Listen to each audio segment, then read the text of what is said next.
इस बात में कोई शक नहीं कि माह रमज़ान ना बहुत ज़्यादा रहमतों का और बरकतों का महीना है। लेकिन एक हाउसवाइफ़ के लिए ना ये महीना थोड़ा-सा चैलेंजिंग भी बन जाता है, क्योंकि सहरी से लेके इफ्तारी की तैयारी, घर सँभालना, हर चीज़ को मैनेज करना ना हम औरतों के लिए थोड़ा-सा मुश्किल हो जाता है, वो भी रोज़े के साथ। समझ नहीं आती कि खाने की तैयारी करें, इफ्तारी बनाएँ, सहरी बनाएँ या फिर अपनी इबादत पर तवज्जो दें। तो बस आज की वीडियो में आपके साथ कुछ रेसिपीज़ शेयर करूँगी और एक मिडल क्लास हाउसवाइफ़ सहरी से इफ्तारी तक अपना पूरा दिन किस तरह से गुज़ारती है ना, वो शेयर करने वाली हूँ आपके साथ। अस्सलामुअलैकुम जी, उम्मीद है मेरी सारी बहनें ठीक-ठाक होंगी। अल्हम्दुलिल्लाह मैं बिल्कुल ठीक हूँ। आज जी माह रमज़ान का पहला जुम्मा है, तो आप सबको बहुत मुबारक। मुझे अपनी दुआओं में लाज़मी याद रखिएगा। और ये जो व्लॉग आपके साथ शेयर कर रही हूँ, ये है जी 5वीं सहरी से लेके इफ्तारी तक का मेरी फुल डे की रूटीन। वही नॉर्मल मैं तहज्जुद के टाइम पर उठी, नमाज़ वग़ैरह पढ़ी, उसके बाद मैं सहरी की तैयारी करने किचन में आई। यहाँ पर मैं पराठे बना रही थी और पता नहीं ऐसा हुआ एक दिन पहले, मतलब मैं रात को डिसाइड कर लेती हूँ कि सहरी में क्या खाना है, लेकिन मेरे ना माइंड से बिल्कुल स्किप हो गया। अगर चनों के साथ भी नाश्ता करना हो ना, तो मैं एक दिन पहले ही मंगवा के रख लेती हूँ वो, लेकिन हमने एक दिन पहले सहरी में खाए थे। अब सालन भी नहीं पड़ा हुआ था, चने भी नहीं खाने थे, दही भी नहीं था, कुछ भी नहीं था, मतलब मेरे माइंड से बिल्कुल निकल गया कि हमने सहरी करनी है। तो फिर मुझे ख्याल आया कि आपकी बहन तो चाय पराठा भी बहुत शौक से खा लेगी, और मेरे हस्बैंड के लिए ना वो फ्रिज में पड़ा हुआ था खरबूजा, तो वो ना रोटी खा लेते हैं खरबूजे से। अब बड़ा अजीब सा कॉम्बिनेशन है, लेकिन वो खा लेती हैं। तो फिर मैंने शुक्र अल्लाह का अदा किया और बस जल्दी से खरबूजा निकाला, उसको कट किया और सहरी बनाई, और हमने शुक्र अल्लाह का करके ना सहरी कर ली थी। तो ये थी जी सहरी की कहानी कि अक्सर ऐसे होता है कि कामों का इतना बर्डन हो जाता है, इंसान इतना ज़्यादा थक जाता है ना रोज़ के कामों से, वही ज़िंदगी गुजार के, कि माइंड से अक्सर बिल्कुल निकल जाता है कि आपने कोई काम करना है। तो मेरे साथ भी ये जब से रमज़ान स्टार्ट हुआ है ना, आज अल्हम्दुलिल्लाह छठा रोज़ा हो गया है, तो मेरे माइंड से ही निकल गया कि यार सहरी की भी कोई तैयारी करनी है। सहरी करने के बाद मैं सो गई थी और दोबारा मैं उठी थी 8 बजे के करीब। आमना को नाश्ता करवाया और जी अब शुरू होती है वो घर के ना ख़त्म होने वाले कामों का एक सिलसिला और एक वही डेली की रूटीन। अच्छा, आप जितने मर्ज़ी स्केड्यूल बना लो या जो मर्ज़ी कर लो, घर के काम एक ऐसी चीज़ है जो हमने ना हर हाल में करने होते हैं। और फिर मेरे जैसी बंदी जिसको ना सफाई के बगैर सुकून आ ही नहीं रहा होता। बेशक मैं रमज़ान में ना इस तरह के कोई काम नहीं करती जो बहुत ज़्यादा हेक्टिक हो, लेकिन एक ही रूम है, आप सबको पता है, और जब इंसान के पास एक रूम होता है ना और अगर वही क्लीन ना हो, तो फिर ना बहुत बुरी सी वाइब्स आ रही होती हैं और मुझे सुकून नहीं मिल रहा होता। तो बस मैंने सारे बिस्तर वगैरह समेटे, और यहाँ पर ना मैं हफ़्ते 10 दिन के बाद ये जो मेरा सोफ़ा कम बेड है, जिसको मैं दिन में बेड बना लेती हूँ और फिर कभी सोफ़ा बना लेती हूँ, तो उसको लाज़मी क्लीन करती हूँ। तो अगर आपके घर भी इस तरह ये फैब्रिक वाले सोफ़े हैं ना, तो इन्हें हफ़्ते 10 दिन बाद लाज़मी साफ़ किया करें। सिंपल आपने किसी भी बाउल में, बर्तन में गर्म पानी ले लेना है और उसके अंदर लिक्विड डिश वॉश या सर्फ़ ऐड कर लेना है, और बस कोई भी माइक्रोफ़ाइबर क्लॉथ लें, उसको पानी में अच्छे से डिप करें और अपने सोफ़े को ना क्लीन कर लें। आपके ये जो कपड़े के सोफ़े होते हैं ना, इनके अंदर काफ़ी ज़्यादा मिट्टी जम जाती है, तो 50-60% जो सारी मिट्टी है ना, वही जो कपड़ा है अपने अंदर जज़्ब कर लेगा और आपका जो सोफ़ा है ना, वो काफ़ी हद तक क्लीन नज़र आएगा। और अगर आपके पास भी स्पेस का इशू है, यानी कि बच्चे हैं और कमरा एक ही है, तो मैं आपको रिकमेंड करूँगी कि आप सोफ़ों की बजाय ना सोफ़ा कम बेड ख़रीद लें। एक तो ये स्पेस भी कम लेता है, और ना इसकी सबसे बड़ी अच्छी बात ये है कि आपको जब ज़रूरत हो ना, बच्चों को सुलाना हो या खुद रेस्ट करना हो, कोई आ जाए, तो इसको आप ईज़िली बेड बना सकते हैं और इसके ऊपर आराम से ना 2 बड़े बंदे सो सकते हैं। तो बेस्ट ऑप्शन है अगर आपके पास ना स्पेस कम है और आपके पास ना एक ही रूम है। अच्छा, इसको ना मैंने साफ़-सुथरा करने के बाद वो जो मैंने क्लीनर बना के रखा हुआ है, कम्फर्ट फैब्रिक कंडीशनर और पानी मिक्स करके, वो इसके ऊपर मैंने स्प्रे कर दिया था और 5-10 मिनट के लिए ना तेज़ पंखा चला दिया था, तो सोफ़ा भी साफ़ हो गया था और साथ ना इसके अंदर से बहुत अच्छी खुशबू भी आने लग गई थी। अच्छा, रमज़ान से हट के जब आम रूटीन में हम घर के ये सारे काम कर रहे होते हैं ना, तब इतनी ज़्यादा हमें ना थकावट और लो फीलिंग नहीं आ रही होती जितनी रमज़ान में आ रही होती है, क्योंकि एक रीज़न ये भी होता है कि हमारी जो नींद है ना, वो प्रॉपर्ली पूरी नहीं हो रही होती, और इंसान की बॉडी पे ना नींद पूरी ना होने का बहुत बुरा असर पड़ रहा होता है। लेकिन फिर मैं यही सोच लेती हूँ कि सिर्फ एक रमज़ान का ही महीना है ना, तो खैर है, नींद तो हम पूरा साल ही पूरी कर लेते हैं। यहाँ पर जी कमरा हो गया था बिल्कुल साफ़ सुथरा, सोफ़ा भी माशाल्लाह से इतना नीट क्लीन लग रहा था, और जब बेड सेट हो जाता है ना, तो जो रूम की शक्ल है वो 80 टू 90% है ना, बहुत बेहतर हो जाती है। और मेरी यही हैबिट है कि मैं पहले जो सारे बिखरे हुए सामान है, चीज़ें, खिलारे वगैरह ना, वो समेटती हूँ और उसके बाद ना झाड़ू उठा के सफाई करने लगती हूँ। तो बस यहाँ पर मैं वही झाड़ू पोछा करने लगी थी। अच्छा, रोज़े के साथ जब हम औरतें काम कर रही होती हैं ना, तो इंसान को गुस्सा आ रहा होता है, क्योंकि इंसान बहुत चिड़चिड़ा और लो फ़ील कर रहा होता है, बच्चे अलग तंग कर रहे होते हैं। लेकिन रमज़ान का तो मकसद ही यही है ना कि हमने अपने गुस्से को, अपने इमोशंस को कंट्रोल करना सीखना है। तो जब भी आपको बहुत ज़्यादा गुस्सा या चिड़चिड़ापन हो रहा हो ना, तो सबसे पहले तो कोई दुआ वगैरह या इस्तिग़फ़ार पढ़ लिया करें, और सिर्फ़ ये सोचा करें कि आप जो कुछ भी कर रही हैं ना, ये अपने घरवालों के लिए कर रही हैं। रमज़ान में तो सहरी और इफ्तारी बनाने पे भी ना अल्लाह ताला ने सवाब रखा हुआ है, तो हर काम को ना सवाब की नीयत से सोच के, इबादत की नीयत से सोच के किया करें। और मैं पहले भी कह चुकी हूँ कि जब भी घर के काम कर रही होती है ना, तो वो जो पहले अशरे की दुआ है, या हय्यू या कय्यूम बिरहमती का अस्तगीस वो साथ-साथ पढ़ती रहा करें ताकि आपको सवाब भी मिलता रहे। क्योंकि हम औरतों के लिए ना इबादत को, हर चीज़ को मैनेज करना बहुत मुश्किल हो जाता है और ये बात मैं बहुत अच्छे से समझ Wow. सकती हूँ। A for सारी सफाई वगैरह हो गई थी। अच्छा मुझसे कोई apple. पूछ रहा था कि जब आप काम कर रही होती हैं तो आपकी बेटी कहाँ होती है? मोस्टली तो वो अपनी दादों के पास सुबह चली जाती है जब मैं उसको तैयार यहाँ पे भी वगैरह कर लिखना देती है। हूँ या अक्सर वो मेरे सामने ही होती है, मतलब मेरी नज़रों के सामने ही बैठी होती है, बस मैं उसे वीडियोज़ में नहीं ला रही होती। लेकिन इसका ये हरगिज़ मतलब नहीं है कि मैं उसको टाइम नहीं देती। बच्चे हैं वो प्रॉपर टाइम माँगते हैं। और अगर आपके भी छोटे बच्चे हैं ना तो मैं आपसे यही कहूँगी कि अपने बच्चों के साथ ना दिन में आधा 1 घंटा लाज़मी प्रॉपर तरीके से स्पेंड किया करें। वैसे तो हम माएँ हर चीज़ कर रही होती हैं, खाना बना के दे रही होती हैं, खुद खिला भी रही होती हैं, सारा दिन बच्चों के पीछे भाग भी रही होती हैं। लेकिन वो जो होता है ना, बगैर किसी इंटरप्शन के, बगैर किसी मदाखलत के आधा 1 घंटा अपने बच्चे के साथ स्पेंड करना, वो एक माँ और बच्चे का जो बॉन्ड है ना उसे बहुत स्ट्रॉन्ग करता है। तो कोशिश किया करें कि चाहे घर के जितने मर्ज़ी काम हैं, लेकिन अपने बच्चों के साथ ना टाइम लाज़मी स्पेंड किया करें। मेरी रूटीन बहुत टफ़ होती है और स्पेशली रमज़ान में बहुत ज़्यादा हो गई है, लेकिन फिर भी मेरी कोशिश होती है कि मैं आधा पौना घंटा इस तरह का लाज़मी मैनेज करूँ जिसमें सिर्फ़ आमना हो, मैं हूँ, या तो मैं उसको पढ़ा लेती हूँ या मैं उसे कोई स्टोरीज़ सुना लेती हूँ, लेकिन वो बस हम दोनों का टाइम होता है।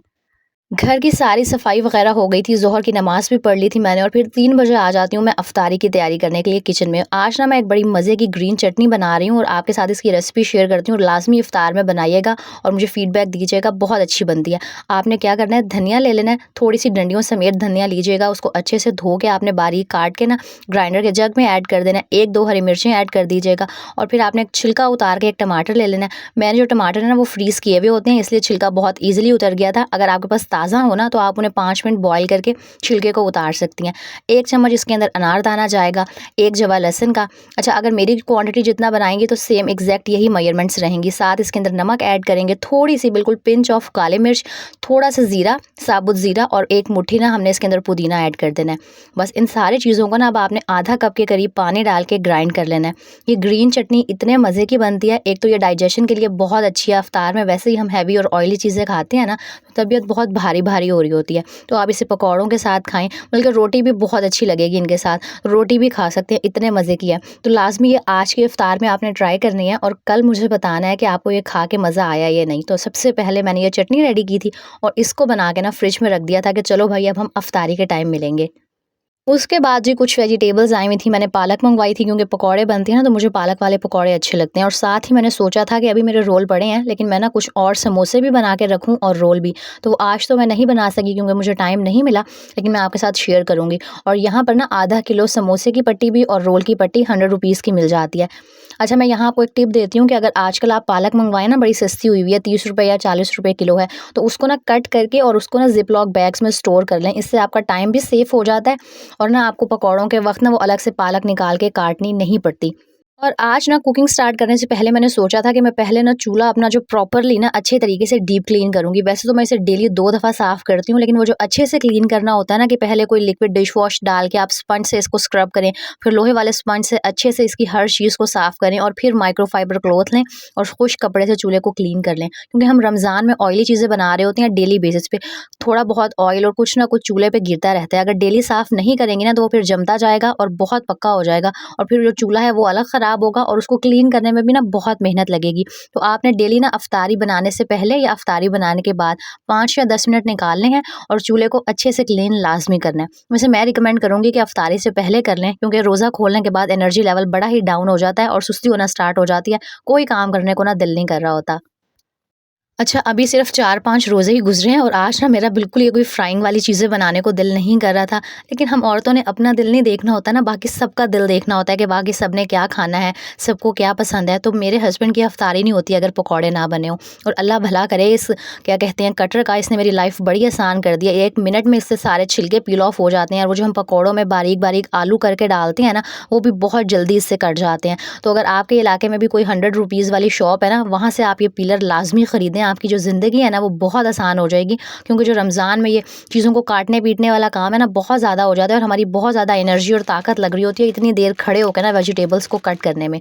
यहाँ पर ना मैंने पहले ही ये पालक के ना पैकेट्स इस तरह से बना के रखे हुए हैं, तो बस मैंने पकौड़ों का सामान रेडी किया था और साथ ही ना मैंने बूंदी भी भिगो दी थी। आज ना मैं थोड़ी देर के लिए बाहर चली गई थी तो मुझे ना बड़ा फटाफट से काम करना पड़ रहा था क्योंकि मैं चाह रही थी कि मैं इफ्तार से पहले पहले ना बस फ्री हो जाऊँ और थोड़ा सा टाइम कुरान और नमाज़ के लिए भी निकाल सकूँ। नमाज़ के लिए तो टाइम निकल आता है, लेकिन वो जो कुछ अज़कार पढ़ने होते हैं और कुरान पाक पढ़ना होता है ना, उसके लिए टाइम मैनेज करना असल टास्क होता है।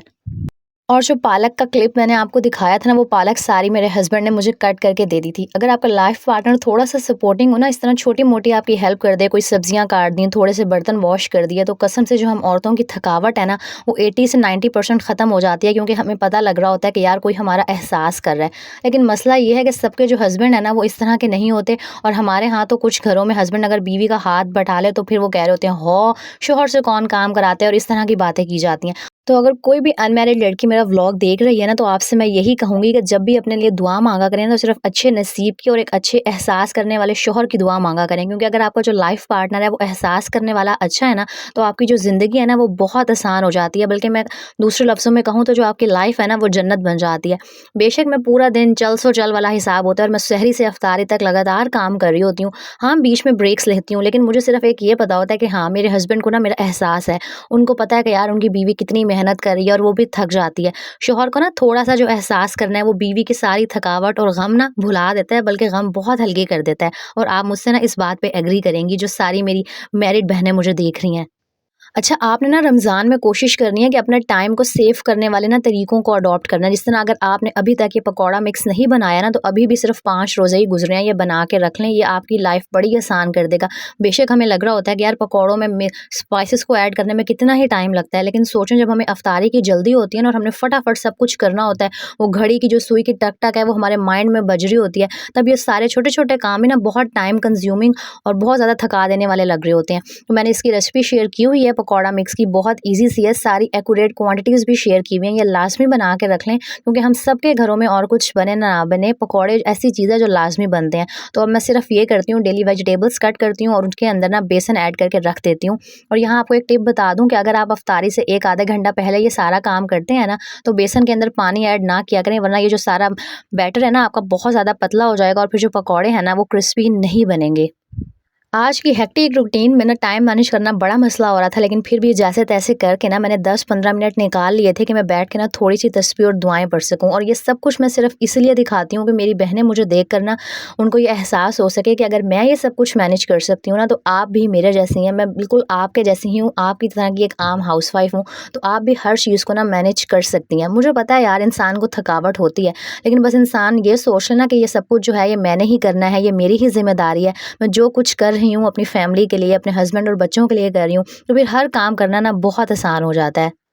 अब यहाँ पर इफ्तारी में तकरीबन आधा घंटा रह गया था, तो बस फिर मैंने पकौड़े वगैरह फ्राई करना स्टार्ट कर दिए थे, क्योंकि ये स्लो आंच पे अच्छे से पकाने पड़ते हैं, अंदर से कच्चा ना रह जाए बेसन, तो ना आधा घंटा इनफ होता है। मैं आधे घंटे पहले पकौड़े बनाना स्टार्ट कर देती हूँ। और मैं ना ये प्यारी-प्यारी सी येलो कलर की कटोरियाँ लेके आई थी खजूर और केचप के लिए, तो बड़ी प्यारी लग रही थी मुझे। और यहाँ पर मुझे एक बात याद आई कि डेली बेसिस पे आप लोगों के कमेंट्स पढ़ के ना अक्सर मुझे ये एहसास हो रहा होता है कि यार हम इंसान ना बड़े नाशुक्र हैं। मतलब हमें ना बज़ाहिर हर किसी को अपनी ज़िंदगी में जो अपने मसले हैं ना वो बड़े लग रहे होते हैं कि यार हमारे लाइफ में ये मसला है, वो मसला है। लेकिन जब हम दूसरों की परेशानियाँ सुनते हैं ना, और मैं जब आजकल कुछ कमेंट्स पढ़ रही होती हूँ, तो मुझे एहसास हो रहा होता है कि यार हमारे मुल्क में कितनी महंगाई है और इंसान बेसिक फैसिलिटीज़ के लिए भी कितना परेशान है। तो अगर अल्लाह ताला ने आपको रहने के लिए छत दी हुई है, आपके पास पेट भरने के लिए खाना है ना, तो अल्लाह का करोड़ दफ़ा शुक्र अदा किया करें, क्योंकि बहुत सारे ऐसे लोग हैं जो हर उस चीज़ के लिए तरसते हैं जो अल्लाह ने आपको ना बिन मांगे अता की हुई है। पीने का साफ़ पानी, पेट भरने के लिए खाना, हमारी सेहतमंद ज़िंदगी, हमारी औलाद। और आपको एक बात बताऊँ, अगर इंसान के पास दुनिया जहान की नेमत आ जाए ना और औलाद जैसी नेमत ना हो, तो वो हर नेमत फीकी लगती है। इसलिए मेरी दिल से दुआ है मेरी उस हर बहन के लिए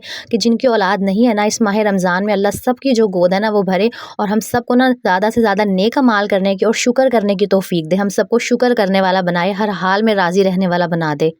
अफ्तार से फ्री होने के बाद नमाज वगैरह पढ़ने के बाद किचन क्लीन किया, बर्तन वॉश किए और पूरा दिन ख़त्म हो गया। कमेंट करके बताइएगा कि आप भी मेरी तरह इसी तरह पूरा दिन सहरी से अफ्तारी तक कामों में मसरूफ़ रहती हैं।